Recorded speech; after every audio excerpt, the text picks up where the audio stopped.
You know what time it is. Time to hang out with Mr. Coop. With Mr. Cooper. With Mr. Cooper. With Mr. Cooper. Get the latest scoop. From Mr. Cooper. From Mr. Cooper. From Mr. Cooper. Hang with Mr. Coop. With Mr. Cooper. With Mr. Cooper. With Mr. Cooper. Get the latest scoop. From Mr. Cooper. From Mr. Cooper. Yeah.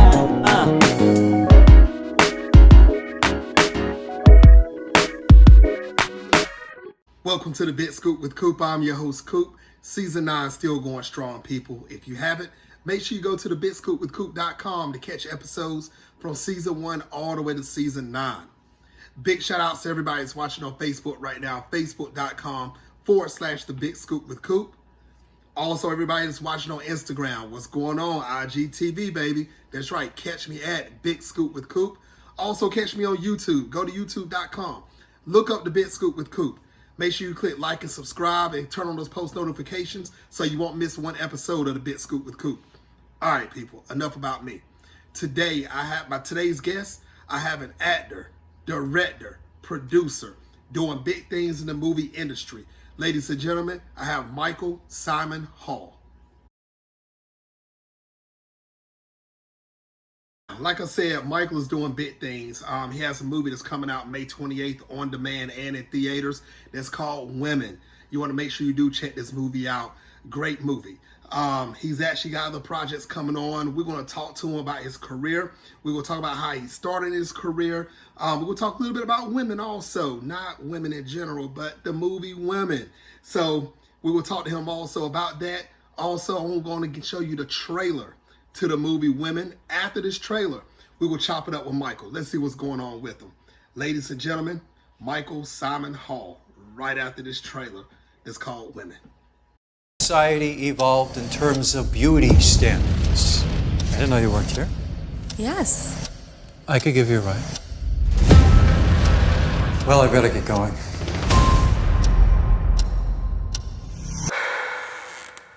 Yes?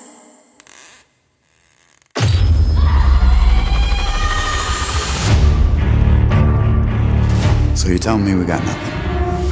The victim was an adult female. There is evidence of both vaginal and anal intercourse. I'm bringing in a new girl. Even after what happened last time? What do you think? It's not for you. Then for who?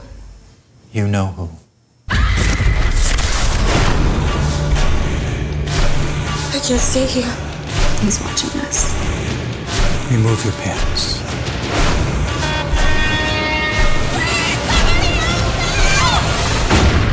I've got to get out of here.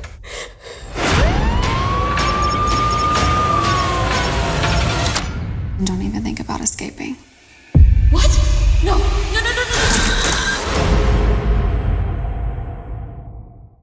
Trailer of Women. That's right. You got to make sure you see that movie. We're going to talk about that soon. But we have none other. Like I told you before, we have the one and only Mr. Michael Simon Hall. Welcome to the show. Hey, man. Thanks, Michael. Thanks for having me. Yes. How's your day going so far? Okay. It's a beautiful day here in New York City, spring. I was just exercising by the East River and taking in the sun. Yeah, doing some push-ups on the grass. Nice. Yeah, I'm in North Carolina. Yeah, I'm in North Carolina, so I'm enjoying the beautiful allergy weather. So, we filled up with grass and everything. So, yeah, glad I took my allergy medicine, so no sneezing left and right. Because, you try to sneeze during this pandemic, everybody's going to run from you. Oh, so luckily, luckily, I'm good to go. Now, Mike, like I told everybody, they saw the trailer Women. You're doing big things in your career. Your career is nowhere close to being over. I want to say congratulations ahead of time for everything you've done already. You got that right. You definitely got that right. Now, Mike, for the people that's just getting introduced to you for the first time, they saw the trailer to see where you're at now, but let's see from the beginning how this actually started for you. When did you first realize that you want to become an actor? I guess when I was pretty young. I guess I was in middle school, and my first love was actually music, and I used to sing in a church choir, like a lot of people, and and I loved singing. And then ended up performing in church and then in my school choir. And then we started doing musicals. And then I started to, I did community theater when I was in 7th grade. And then I got the bug, as they might call it. Like, my first experience was a musical called Brigadoon. I don't know if you know, it's a classic musical by Lerner and Loewe. And I like to share it with people because, and not only is the music beautiful and the story is beautiful, but it's, when I came into this environment, I found all these other people who loved music. And I guess I already had a passion for, I guess it was performing at that age before I even started that show. Yeah, I guess I did. And I started dancing then, and because I had to dance in the show. And I was just so excited to be a part of something. And I said, oh, here's people of all different ages who love theater just like I do. And I had had a little taste of it, but then I was hooked from that point on. Because it's one thing if you do it in school with your, like, you know, your peers, but when you get around adults that are just as passionate about it as you are, and especially when you come from a family like mine where my parents were just kind of like lovely average people. They weren't extremely artistically inclined. I wasn't emulating them in any way. They didn't introduce me to the theater. I was drawn in from some innate thing into the theater. I don't know exactly how, but it was kind of in my blood somehow. But it started with music. And so like to find, oh, well, there's people that are like my parents, but they're fanatics about music and about theater just like me. And all people that are as old as my grandparents that love it too. And then people that are younger than me, and people that are high schoolers that are people I look up to that are only a few years older than me when you're in middle school. So you have this whole dynamic of like this community, and they're all passionate about it. I said, oh my God, this is great. This is what I want to do. Or these are the people I want to hang out with, you know? And I feel like I felt like we understood each other, you know? Mm-hmm. So that was kind of the start of it. And then as I, you know, professionally, I did a lot of musicals when I started out. And then I realized I had important things kind of that I wanted to express. And I started writing also at that time, creative writing. And then eventually that became playwriting. And I guess somewhere in there was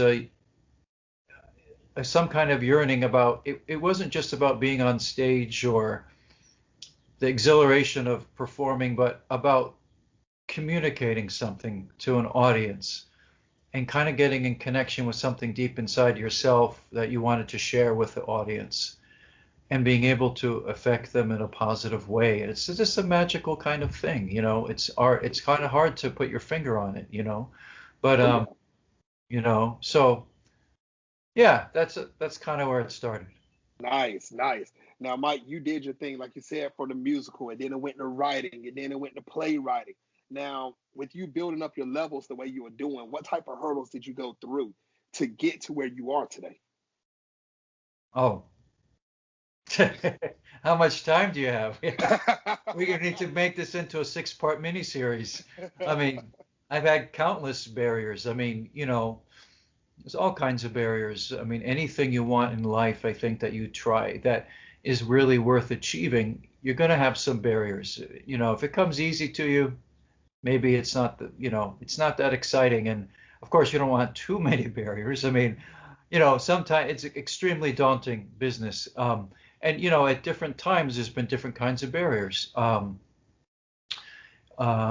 know, getting your first professional jobs and establishing yourself in New York, which I did at a pretty early age. And then once you start working, then there's a barrier about, well, now you got some work behind you, but how do you keep on working? How do you make sure you keep on working? And how do you keep on growing? You know, and that's a barrier in itself. Like a career is not getting a few gigs, it's getting gigs consistently, right? Mm-hmm. And then hopefully being smart about the gigs you take and being strategic and like trying to think of the future and where do you want to go? And then, you know, trying to keep all those balls up in the air. And yeah, so, I mean, and then I'll just say, as an example, barriers for me, like more recently because I only started doing film maybe 5 years ago, 6 years ago. Okay. And I had, at that time, I had started to prior to that, for quite several years, I was working on playwriting, and I had 3 plays produced here in New York.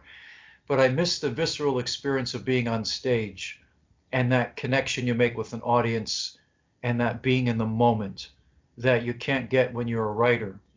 When you're a writer, you're more removed, you're contemplative, you're standing at a distance observing life and kind of interpreting life or creating an idea of something.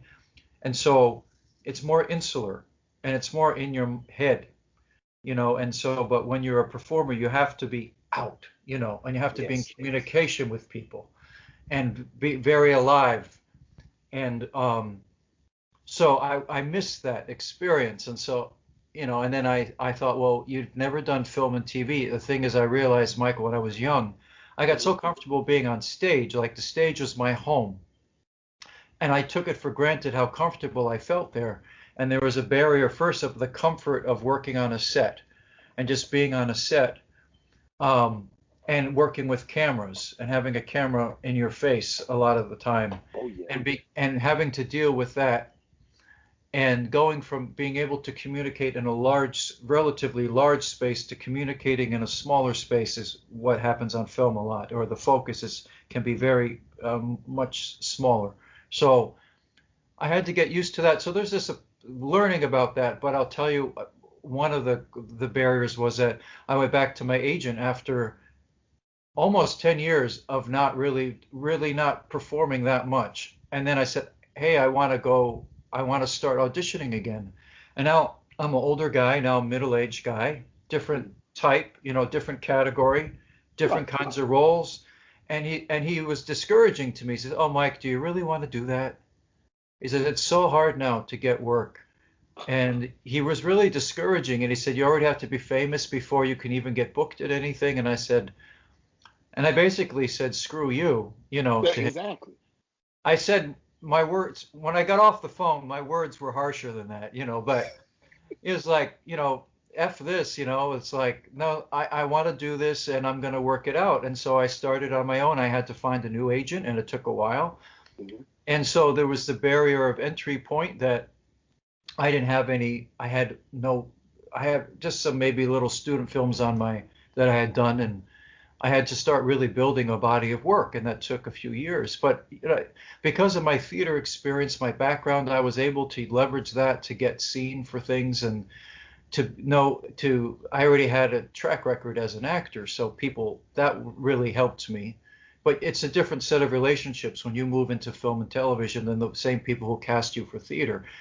There's some crossover, but in some ways it's surprisingly siloed. Okay, so I had to kind of work my way into there and really do a lot of promotion to get people to look at me, and then eventually start to get cast. And you take it in increments. You start with some student films and then short films, and you try to improve the quality of that work and work with better and better directors and writers. And so you just build it step by step, and that's what I did basically. But I was very focused on that and was able to, achieve a lot in a pretty short amount of time.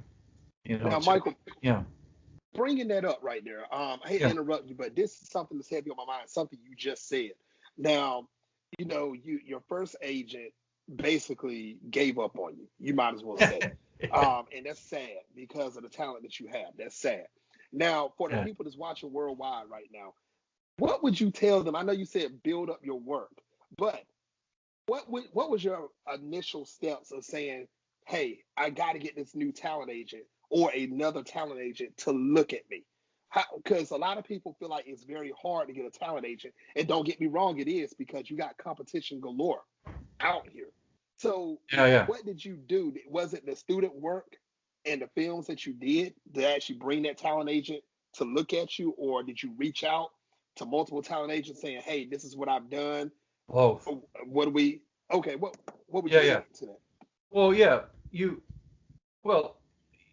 For people that are trying to get in the business or young in the business or making a transition like I was making, you can get work on your own. You don't have to have an agent, but you're just not as privy to as many opportunities, and you're also and also the opportunities that you're getting are the smaller budget, other people who are also maybe starting out like yourself, and also things that might not be union. And so, I mean, I've been a member of the actors union, the stage union since I was 23 years old. I mean, very young. So through that union, you're able to get in front of agents. It's a service they provide, and so you're able to network with agents through that union, and that can pick you up. And so I did some of that, and I got some good responses. Actually, someone offered to represent me, and at that time, I didn't feel that they were the right fit, and I declined that. And maybe it wasn't the best idea at that time, but I did that. And then eventually, I was auditioning for another project, and then I asked the producer if they could help me, if they could refer me to anybody. So it was through like doing good quality work and developing relationships with people who then referred me to somebody. And that's basically what happened, and that's basically how it happened. But you gotta really pound the pavement, as they say. You really gotta get out there. You gotta do everything you can to get seen, to get auditions. And then if you need to, create your own projects. If someone's not casting you in a project, create your own project. And because I've produced plays in the city here, and I've directed and produced, but not for film and TV yet. I'm working on that. That's coming. So Okay. But but a lot of people in the business, I know, they obviously, you have a phone now. You have a nice quality smartphone. You can shoot your own films. You can create your own stories, and I know have many friends that do this right now.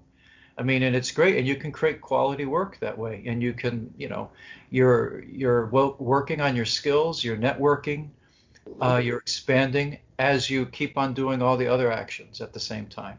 Yeah. That's what I'm talking about. Now, ladies and gentlemen worldwide, I hope you're paying attention, because Michael is dropping gems right now on how to actually get successful, the steps of being successful in this business. Now, Michael, I want you to stop me if I'm lying right now, but in this business, 100 no's can equal 1 yes. So you cannot get discouraged off of a no here and a no there. You got to keep working. You got to keep projecting. You got to keep putting your stuff out there. So continue, people. Yeah, so, you definitely get a lot of rejection, and that's a whole process of you got to learn how to kind of, have a thick skin, but you got to be soft-hearted and I don't know, it's like a tricky balance, because what happens is a lot of times if you get so much rejection, you can start to shut down as a person, and you can start to shut down your emotional ability, your ability to communicate, to be yourself. And that's the worst thing. If you walk into an audition, and if you're feeling desperate, if you're feeling downtrodden or unhappy, that's it projects. I mean, they pick it up right away. So you've got to, I think part of the key to being successful is you have to enjoy the process and the journey. You can't always be focused just on objectives. And the objectives are great, and goals. You got to have goals that make you move forward, but it's really still part of a bigger process. And you have to have passion for the process of growing and learning. And like say, every audition is an opportunity, as an example, to learn. It's actually a performance. It's a mini performance. When you get an audition, it's an opportunity to communicate with people, to do something. And you have an opportunity maybe to move those people in that moment, those casting directors, that director, whoever it is. And you really can harness that and, try to not see it as just like a job, but, find your passion that help, the reason why you started doing this, you have to have that childlike passion still. And right. And be able to bring that to your work and try to keep that alive when you go through these processes of building things, because otherwise it's too hard. It really is. You have to get satisfaction out of these little wins that you have, or like just the fact that you got an audition, or that maybe you didn't get the job, but you did a good job, even though maybe they didn't like it, or maybe a lot of times you don't even get any feedback. But you learn to trust yourself and say, I think I did a good job. Or, I agree with you didn't do a great job. I can do better next time. I know what I can do next time. I agree. And it's like an evolution. So Yeah, and you That's keep right. that, and that's a key to helping you keep going. Yeah. That's what I'm talking about. Yes, Uh, ladies and gentlemen, like once again, I hope you're paying attention to this. Keep going, keep building up and building up. Now, Mike, did you have any mentors to help you out during your stages to get to where you are right now in this oh, industry? of course, of course. I mean, so many. Um, and I still feel, I have mentors right now. I think hopefully you build a group around you and people you admire that you work with or are working with, or and you get to a point where hopefully you're helping each other. You help each other to have different perspectives on things and insights. And um, I mean, when I had some nice teachers that took an interest in me when I was younger. I was very fortunate. And sometimes our most important mentors are just what we may see as everyday people. But the point is, they took an interest in you. And that's like gold. And when you're young, sometimes you don't appreciate it. Like, and like for me, I was thinking, oh, I want to go to New York. I want to get the best teachers in New York, and, and sometimes you could take for granted what you have. And once I got a little bit older, when I was in New York, I was thinking, you know what? I had some good people that really helped me in high school, like Mhm. my high school music director.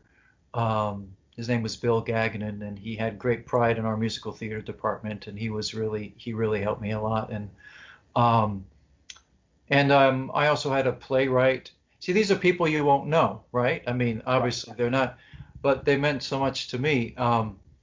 And I had a really wonderful playwright who mentored me as a playwright. But one of the things about playwriting is that it's very playwriting. Um, it's very interesting is that um, I have a deep passion for writing or expressing myself through, in that form. But it's a um, as an actor, it's very helpful to understand the playwriting process because it's almost like the reverse of being an actor. It's kind of like the playwright and the actor almost say the different sides of the same coin, sort of. Hmm. And so when you study playwriting and you really invest in that, you're learning. It helps you as an actor, and vice versa, Right. right? And so I had a very good mentor and a friend. Her name is Mary Baldridge, who mentored me for many years as a playwright, and she's a successful professional playwright. And and it was this holistic experience about what I'm saying about exploring. It was helping me as an actor as well as a playwright. Um, and Yeah, it had a big impact on me. That was at the Neighborhood Playhouse here in New York, where I was part of a workshop for about 10 years with a lot of other wonderful artists, theater artists, and where we'd all wear all the different hats, and we would, um, be acting and writing and directing Okay. new work. Yeah. Well, I So, want to say big shout outs. But before you even go any further, I want to say big shout outs to your music teacher. Big shout outs to the playwright teacher because, yeah, like you said, far as it goes for the people that's unknown can actually help you out the most because when you first started, they can give you those basic fundamentals to get to the next level. So don't sleep on the people that's not known worldwide because those are the ones that can help you out the most. exactly. It's very true. And I think almost one for one, I'm sure you have people in your life, Michael, that you could say the same thing about, and that almost anyone you interview, like Hmm. a good friend of mine, who a Broadway performer, we just worked on a show that maybe we'll talk about, during this interview, a show called Henry Box Brown. She started in her own little church, and she had some people who really believed in her and helped mentor her, and she ended up being on Broadway, and doing a lot of Broadway things. Her name was Trisha Jeffrey, just and a working artist, and so and yeah, yeah, don't take those people for granted. You're right. You're right. Yeah, Now, Michael, you wear a lot of hats, man. Well, a yeah. lot. If people don't know this, not only you're an actor, like you said, you're a writer, you're a producer, director. Which hat do you feel like is the hardest to wear? when you're in the television and movie industry? Because I know all of them play a different role, but for you, which one do you feel like is the most aggravating? But I know all of them can be funny, but which one would be the most aggravating for you? Most aggravating. I don't know. Well, in right now in the film TV world, I'm mostly just acting. I mean, I'm starting to work on some things on, as an actor and director, producer, but I could speak more to that from the perspective of theater about wearing all the different hats. And I don't know. I can't say which one is more. I guess that if you want to say nerve-wracking or aggravating, I mean, the more responsibility you have potentially, the more aggravating it could potentially be, I guess. So, the higher up the totem pole you get, where you're really more accountable for so many things. Like I produced a theater piece here in the city where I had a team of about 100 people that I was responsible for. And all the creatives, all the marketing, the media, the fundraising, dealing with the venues and dealing with the actors and when you have a lot of responsibility, yeah, it's a lot of responsibility, and you have to, and when you're at the sort of towards the top, you have to be willing to wear any hat below it, meaning anyone who's not wearing their hat, well, you got to handle it. You got to do it. Or you got to find someone to do it and say, that person doesn't know what they're doing. You have to go help them. If you can help them, I have to step in. Wow. And it's like, well, it's like being it's like being an entrepreneur. You have to, and you're running a business, and you have to have enough knowledge, basic knowledge of all the hats. So at least you can see, like, at least know what you don't know, and have enough knowledge to know when someone is sort of on the ball and when they're not. And Right. and knowing how to delegate and knowing how to help guide people gently in the right direction, how to, management is a totally different skill, in any That's form. true. Management and managing people in groups is different from doing the work yourself and being a specialist, and so that's a whole universe of itself, is to learn how to be a good manager, and it's definitely a challenge. You're right.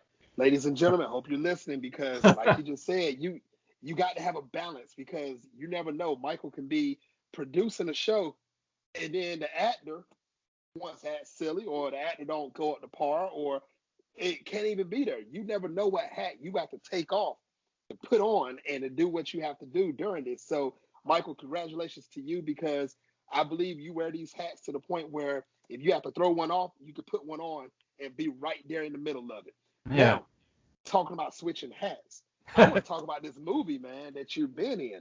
And it's called Women. Like I said, they saw the trailer of it. Can you tell everyone the gist of the movie? What is this movie about? Women. Well, you can sort of tell from the trailer. It's all about this professor, and I mean, to some degree, it's at least in the trailer, they make it about the professor, and he's doing things he really shouldn't be doing, and he's been getting away with it for a very long time, and you're hoping that you want to know what the fate is going to be of he's been doing some things to some of his female students that he really shouldn't be doing, and you're gonna the question is, what's going to happen to these particular women in this story, and are they going to be able to survive or not? I mean, I'm being kind of cryptic on purpose, but you could see from the trailer, and it is more of a psychological thriller, or like a what we call a crime noir. It's kind of a sort of a slow burn, and it does keep you kind of on the edge of your seat, but there's not really a lot of graphic violence in the movie. There's not. It's more about implied, and it's more about the relationships and about what happens when you have somebody who, the power dynamics between people, and what allows someone to get in the situation when they become a victim of somebody else, even though to some degree they're innocent of it. What allows them to continue to be a victim, and makes them vulnerable to succumbing to that. And like, there's this thing called Stockholm Syndrome. I don't know if you're familiar with that. Are you familiar with that concept? A little. A little bit. yeah, basically where the victim, a victim becomes kind of develops a codependent relationship with with the person who's abusing them, and they can't break free from it, you know. Oh. And it's like, well, it's a codependent relationship, and this is, I mean, taking that to an extreme, right? In this story, and so I won't, you know, you'll have to see what happens. There's a detective who is trying to intervene and trying to do what he can to, you know, the best he can to help the women. Um, and it's really, we become kind of arch enemies, me and him. And Adam Dorsey plays the detective, and Anna Mesh is one of the stars, and also Anna Marie Dobbins. And yeah, it was great to work with them. That's what I'm talking about. Now, Yeah. Michael, how excited were you when you received that role of Bradley Gilmore? How did that actually kick in? Were you excited about it when you actually received the role, or? Oh yeah. Well, sure, I was excited. Of course, because it's a good role. When I got the script from our director, the director was also the writer, Anton Sigurdsson, a very talented filmmaker, and yeah, I was very honored. He actually offered me the role. I was his, you know, I was his first choice. At least that's what he told me. I And believe it. and you know, and so that was nice. And he just thought I was a nice fit, because this guy, I didn't say, I mean, he's a professor and he's supposed to be kind of a nice guy. I mean, seemingly a nice guy, a seemingly nice, kind, kind of gentle type of guy who ain't that nice and ain't that gentle underneath, you know, you know, and so that, you know, that makes it for an interesting dynamic, you know, and yeah, so I was excited about it, and yeah, we shot it 2019, summer 2019, down in Florida, down in Jacksonville, Florida. And is the movie out on DVD already? No, no, it's not out yet. It'll be on demand May 28th. Okay. And it'll be in select theaters too, also on May 28th. Wow. Yeah, yeah. Ladies and gentlemen, you better go look for this movie, Women. You have to see it. Get it on demand. And then I want you to turn around and find what theater it's in. Go watch it. I want you to take your mother, your wife, and your girlfriend, and all your haters. Take them all to this movie. Make sure you watch this movie. You got to see Women. May 28th, correct? Yeah. Make sure you go look for it on demand and in theaters. That's what I'm talking about. Now, what other television shows and movies have you appeared in, you know, in your career? We talked about your Broadway. We talked about dance. You know, you did the musical. What other projects have you appeared in? Well, I was in a miniseries on HBO called I Know This Much Is True, with Mark Ruffalo, wonderful actor, wonderful human being. And that was written and directed by Derek Cianfrance, and based on the novel by Wally Lamb. And it was a 6-part miniseries on HBO that aired last summer in the middle of the pandemic. And I play a lawyer, kind of a shady lawyer, who Mark's character comes to looking for advice. Have you heard anything, or do you know anything about the miniseries? Yeah, I know, but I want the fans to look at it themselves. I'm gonna let you talk about it. Yeah, I've yeah. seen it. Well, it's quite something. I mean, it's very powerful, and it's actually very, what I call, it's gritty reality, almost too real, about Mark plays twins, and he won the Emmy Award. He won the Emmy Award this year, and the SAG Award, and the Golden Globe, and he deserved it. Where he plays two identical twins, where one has a severe mental problem or a mental illness, and the other guy is just doing everything he can to try to help him. And he's just he's just an average guy, and he's just trying to get by in life. And during the story, he's also reflecting on his heritage and trying to find out his roots and where he came from, which go way back to Italy. And he's learning about his family as he's trying to move forward in his life and be a good friend, or being a good brother to his brother. And he's having a real rough time of it. And it's actually, you know, it's a real gritty series. It's not the kind of thing you can binge. You got to watch it like maybe one episode a week, and That's true. but it gives an amazing performance and with an amazing ensemble of actors, myself not included in that, but wonderful people. And it was just an honor to work with him. Yeah. So, yeah, it's on HBO. I guess you can watch it. Hmm. Everybody, go to HBO, look it up. Not right now. Keep watching this interview. After the interview, you know what to do. Go check it out. HBO. Make sure you do that. Yeah. Now, right now, Mike, what is the best way for everyone, all your fans, your followers, and the people that just got introduced to you for the first time? How can they follow you on social media? Probably Instagram is probably the best. It's just my name, Michael Simon Hall, on All Instagram. right. That would Ladies be and gentlemen. yeah. Yes. Ladies and gentlemen, make sure you do follow Michael Simon Hall on Instagram. I said his whole government name so you can find it on Instagram.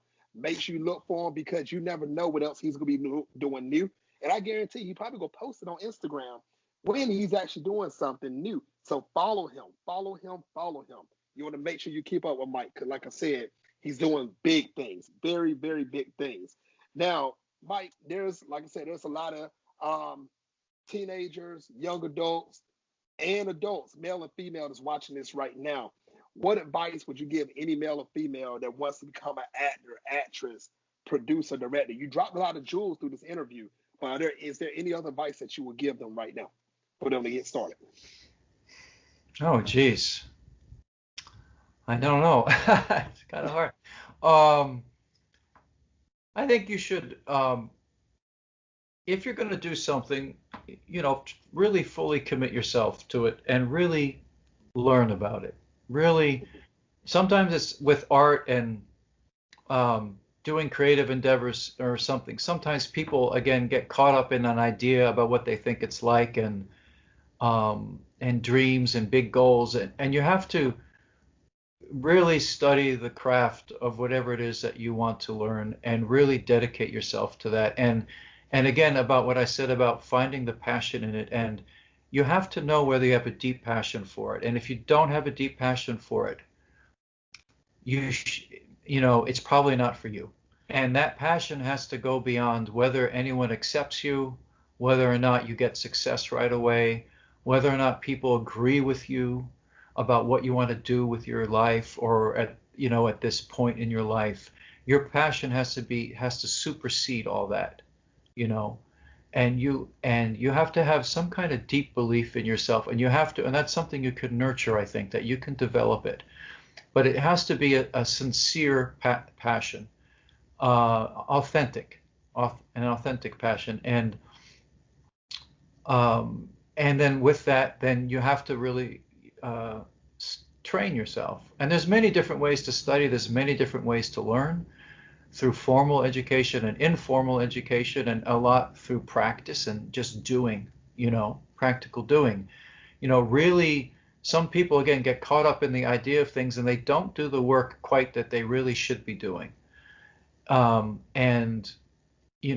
Because, again, if you really, it's like for all the, people have ideas of the glamour and all that, but it's 90% work.